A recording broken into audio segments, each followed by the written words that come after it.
Senator, did he hint at the time to you that this 1.9 trillion that was non-negotiable? Because hearing from the White House press secretary today, it certainly seemed that way.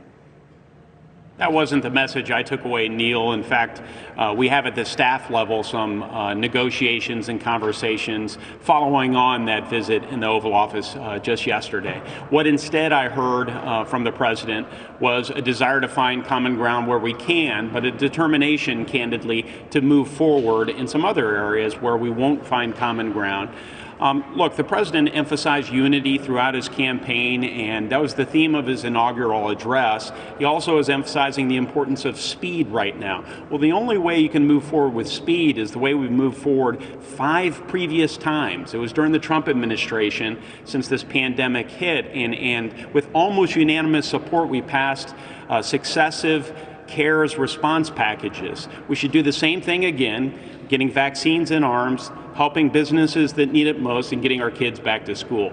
That was our message, and one that he offered a courteous ear to. We'll see if we can arrive at some sort of more targeted agreement.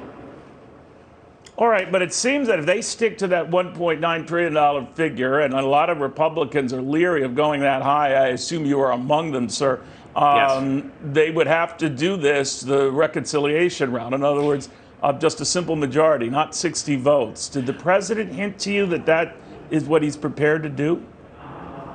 I won't discuss the details of our conversation, but I will indicate that the president has spent decades in the United States Senate prior to becoming vice president and then president.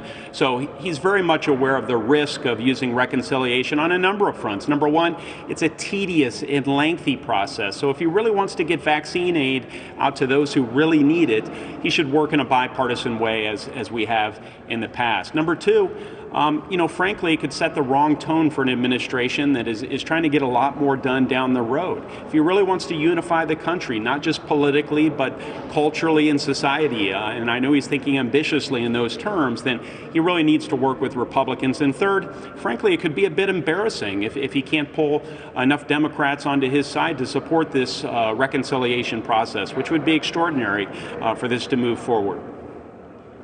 Well, the Democrats have all said all or nothing. We're going to do it our way. Republicans want to slice this in half. We're not. So it looks like full speed ahead. If I'm reading this correctly, Senator, you're hopeful, though, that something can be worked out as a compromise.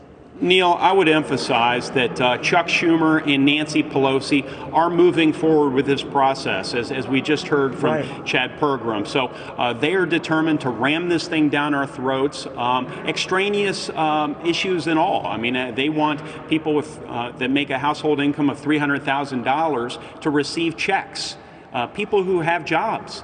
That's absolutely bad public policy. It's irresponsible for our children and grandchildren. That's just one of the many policies that I object to. But nonetheless, I remain open to working with the administration if we can slim down this package and make it more targeted.